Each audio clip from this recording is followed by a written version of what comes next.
많고 맞네. 저도 여기까지 오는 거 정말 오래 걸렸거든요. 왜냐면 애매하잖아요. 그냥 의지박약 같고. 아, 그러니까 저희 병원에 처음에 오시는 것 자체가 네. 그렇지 않다니까요.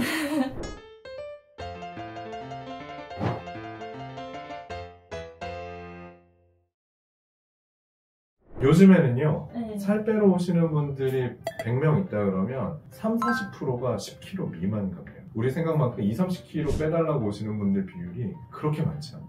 굉장히 이런 분들 네. 많습니다. 그거는 그렇게 생각하실 아. 필요 없어요. 의지방역이 아니고, 네, 요거는 딱 그때도 아마 이 설명 그대로 드렸을 거예요. 반에서 30등 하는 친구 10등 만들기가 어려울까요? 5등 하는 친구 1등 만들기가 아, 5등한 친구가 네. 1등하기 어렵죠.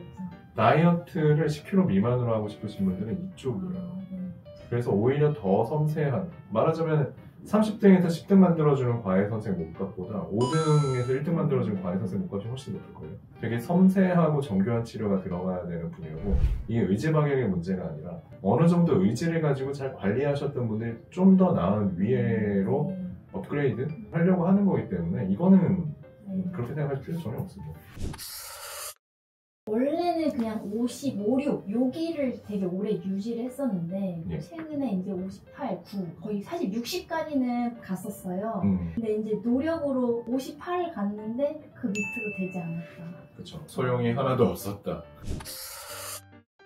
이 기간 동안 그게 먹고 싶지 않았다는 게 되게 아, 컸고요. 다행이네요. 음식에 대해서 그렇게 찾아다니지 않았다. 예전에는 내가 이렇게 식단을 하는 기간도 있고 그 간헐적인 공복의 시간을 유지하는 것도 있으니 그 다음에 끼니를 먹을 때 항상 뭘 먹고 싶다라는 이게 있었거든요. 근데 이거는 그렇지 않았다는 게 그렇죠. 식욕이나 식탐 중간 그 경계선 어느 네, 쯤에 있는 그 그래서 그게 감각이 저희 치료하시는 동안은 없었다. 네, 제일 편했고요. 맞아요. 결국 식욕 조절에 네. 도움을 좀 받은 부분이 좀 네. 컸고.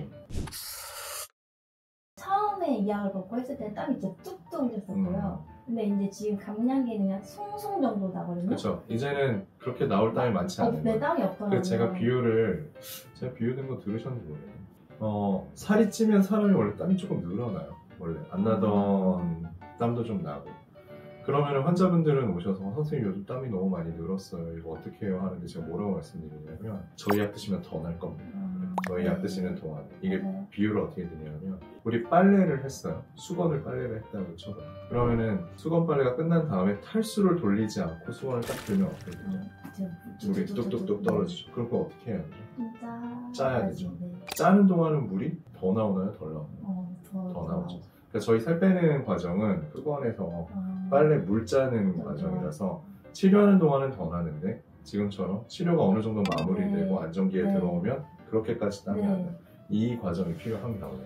근데 이제 약 먹고 좀 땀이 나니까 붓기가 진짜 많이 그쵸. 빠져서 그냥 개운했다. 그렇죠. 그렇죠. 네, 근데 그래서 매일매일 조금씩에 대한 보람의 과정을 그걸로 좀 느꼈어요. 땀 나고 개운하고 아침 붓기가 바로 그걸로 해소 좀 되면서 또 처음에 저희 병원 오셨을 때 가지고 계신 기저질환이 갑상선 기능 저하증이 네. 있으셔가지고 신지로이드를 복용하고 맞아요. 계셨었단 말이에요. 그때 제가 말씀드렸을 겁니다. 갑상선 기능 저하증은 저희 약 드시고 좋아질 수 있다. 그러니까 어떻게 보면은 갑상선 기능 저하증이라는 질환이 몸에 신진대사율이 떨어지고 가만히 있으면 축축 처지는 병이잖아요. 네. 근데 이 약은 축축 처지지 않게 계속 끌어올려주는 효과가 있으니까 부종이라든지 몸의 활동성 측면에서는 도움받으시는 부분이 있었을 겁니다. 저는 이거를 약을 오래 먹기 때문에 3개월에서 한 번씩 피 검사를 하거든요. 예. 근데 수치가 뭐 그래도 뭐 떨어지거나 그러진 않고 네. 증량하지 않고 그렇죠. 이렇게 먹을 수 있어. 그리고 그거는 조금 더 지켜보세요. 네. 갑상선 기능 저하증은 항진증은 조금 얘기가 다르니까 처방 구성이 네. 달라서. 근데 갑상선 기능 저하증은 저희 약 드시면서 신지로이드 끊으시거나 아니면 용량을 네. 바꾸시거나 이런 좋은 케이스들이 꽤 있으니까. 제가 이걸 약 먹는 동안 지금 첫 생리 주기라는 게 오잖아요. 네. 그래서 생리할 때 그 원래 확 증량이 되는데 그게 그렇게 심하게 오진 않았고 이 여자분들은 느끼시죠. 자기 건강 컨디션의 상태에 따라서 이 혈의 색깔이 바로 알 수 있거든요. 그쵸. 근데 저는 최근에 보통 이제 5일 정도, 4, 5일 정도 했었다면 7일까지 좀 했고 네. 좀 컨디션 자체가 좋았다는 게 그런 부분을 사실 제가 느꼈던 가장 큰 부분은 그러니까 생리혈 네. 색깔이 좀 선홍색에 맑고 네. 좀 밝은 색으로 그리고 바뀌었다는 양도 말씀이시죠? 예, 적당히 좀 다른 때는 되게 조금씩 나와서 길게 맞아요. 나와서 너무 적게 나와도 문제고 너무 많이 네. 나와도 문제지만 그거는 본인이 제일 잘 네. 알거든요. 이게 적당한 네, 양인지 제 아닌지. 컨디션에 맞는 그렇죠. 되게 오랜만에 그런 오히려 주기, 생리도 예. 좋아졌다. 그러면 이거는 원래 이전에 찍었던 내용에도 나오는데 다낭성 난소증후군, 다낭성 난포증후군이라고 하는 그 질환이 원래 비만하고 연관이 많이 있어요. 호르몬을 건드리기 전에 산부인과 원장님들도 맞아요. 얘기하거든요. 살부터 빼라고. 네. 살을 빼면 알아서 정상으로 돌아가는 부분이 있습니다. 요번에 같이 좀 좋아지셨다고. 네. 너무 다행입니다. 선생님이 해주신 말이나 영상 중에서는 배고프지 않으면 굳이 먹지 않아도 된다라는 거 그렇죠. 그게 조금 생각했었던 말이었거든요. 왜냐면 사람 자꾸 끼니를 챙기려고 하는 게 있으니까. 그쵸.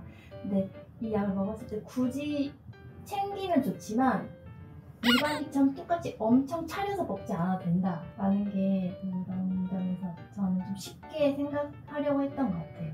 맞아요. 이게 특히나 일을 하시는 분들, 집중해서 네. 에너지를 많이 써야 되는 분들, 이런 분들은 근원적 불안감이 있어요. 내가 집에서 노는 사람도 아니고 일을 정말 혼신을 다해서 해야 되는데 끼니 때 밥은 잘 챙겨 먹어야 되는 거 아니에요? 틀린 생각은 아니거든요.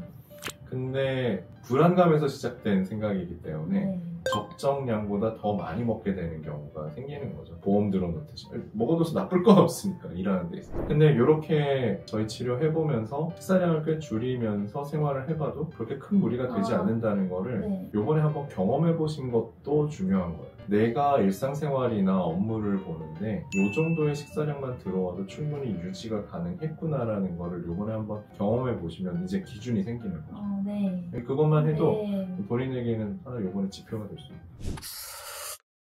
그리고 인바디를 제가 한 달마다 계속 쟀었어요. 4주, 3주 이런 식으로. 3월 말에 약을 먹기 전에도 쟀고 중간중간 쟀었을 때 네. 근육량은 한 0.8에서 1 정도밖에 빠지지 않았고 그렇죠. 대부분 다 지방으로 빠진 거잖아요. 네, 네, 저도 이렇게 근력을 하지 않으니 몸무게가 막 근육만 쭉쭉 빠지는 게 아닌가? 그런 불안감이 있죠. 그럼요. 네, 근데 네, 그 트레이너도 계속 이렇게 해야 된다. 런닝머신 하면 안 된다. 막 그쵸. 이러잖아요. 하지만 인바디를 찍었을 때는 그게 그렇게까지는 없으니까. 네, 안 나왔고요. 네.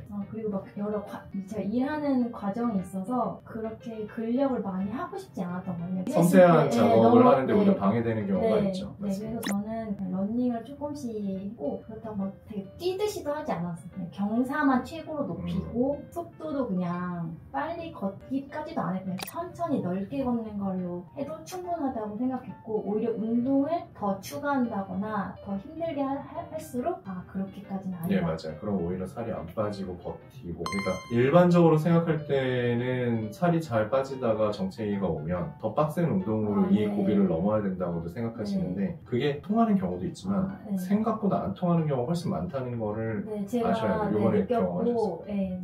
제가 이렇게 많은 감량을 한 건 아니지만 그거와 상관없이 제 컨디션 보면서 할 수 있었다는 게 그 말씀이 되게 중요하게 맞는 얘기예요.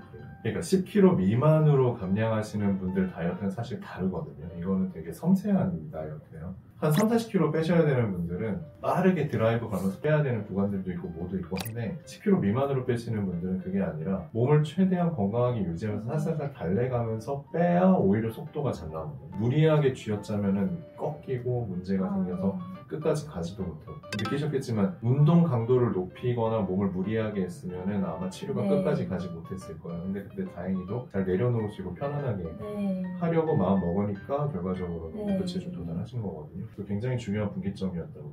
아무튼 너무 잘해주셨습니다.